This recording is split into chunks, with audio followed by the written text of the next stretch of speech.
ஒருவர் ஒரு வங்கியில் பணம் எடுத்துக்கொண்டு அதை பெட்டியிலே போட்டுக்கொண்டு வேகமாக பயணிக்கிறார். கரடு முரடான ரோடு, அது சீரமைக்கப்படாத சாலை, அது வண்டி குலுங்கி குலுங்கி தூக்கி தூக்கி வாரி போட்ட போட்டில் பெட்டியின் மூடி லேசாக கழன்று பெட்டியிலிருந்து 100 ரூபாய் 100 கொண்ட 10,000 ரூபாய் கட்டு ஒன்று எகிரி வெளியே விழுந்து விட்டது.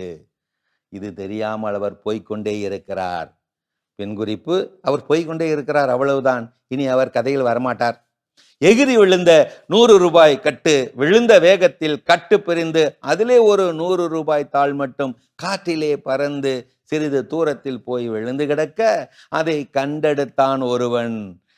இன்னைக்கு நான் நரிமுகத்தில் முடிச்சிருக்கேன் போல என்று நினைத்தபடியே கோலாகலமாய் ஓட்டலுக்குள் புகுந்து ஒரு மினி டிபன் பேக்கேஜ், அதாவது ஒரு இட்லி சாம்பாரோடு, ஒரு இட்லி உருட்டு தோசை, ஒரு குட்டி பூரி கிழங்கோடு, ஒரு ஓட்டை வடை சட்னியோடு, ஒரு குட்டி கரண்டி பொங்கல், ஒரு சின்ன ஸ்பூன் ஸ்வீட் மற்றும் குட்டி கிளாஸ் காஃபி என்று ஒரு மினி டிபன் பேக்கேஜை வாங்கி நன்றாக உள் வாங்கி எப்பம் விட்டபடி வேலைக்கு போய்விட்டான்.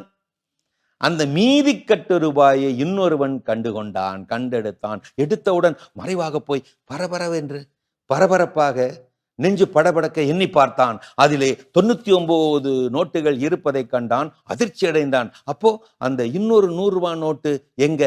மொத்தம் 100 இருக்கணுமே, 99 தானே இருக்கு. அது எங்க? இங்கதானே பக்கத்துல விழுந்து கிடக்கும். தேட ஆரம்பித்தான். வந்த பாதையிலும் தேடினான், போன பாதையிலும் தேடினான், பக்கவாட்டு பாதையிலும் பார்த்து பார்த்து தேடினான், பறந்து போன பாதையெல்லாம் தேடினான். அந்த ரோட்டின் எல்லைக்கே போய் தேடினான். இதோ நிம்மதி இழந்து இன்னும் தேடிக்கொண்டே இருக்கிறான்.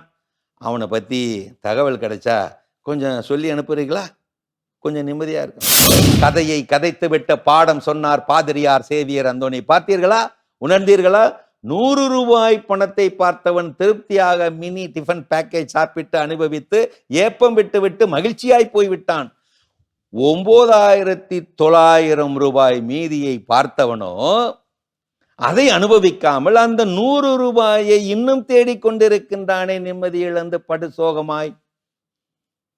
கிடைத்தவைகளை அனுபவிக்க தெரியாமல் கிடைக்காதவைகளை தேடி தேடி அலையாதே, அலைக்கழிக்கப்பட்டு அல்லலுறாதே. இது கவிஞர் கண்ணதாசனின் காவிய கவிவரிகள். இருக்கும் இடத்தை விட்டு இல்லாத இடம் தேடி எங்கெங்கோ அலைகிறாய் ஞானத்தங்கமே, அவர் ஏதும் அறியாரடை ஞானத்தங்கமே. உன்னையே நினைத்திருப்பான், உண்மையைத்தான் உரைப்பான், ஊருக்கு பகையாவான் ஞானத்தங்கமே. அவன் ஊழ்வினை என்ன சொல்வேன் ஞானத்தங்கமே.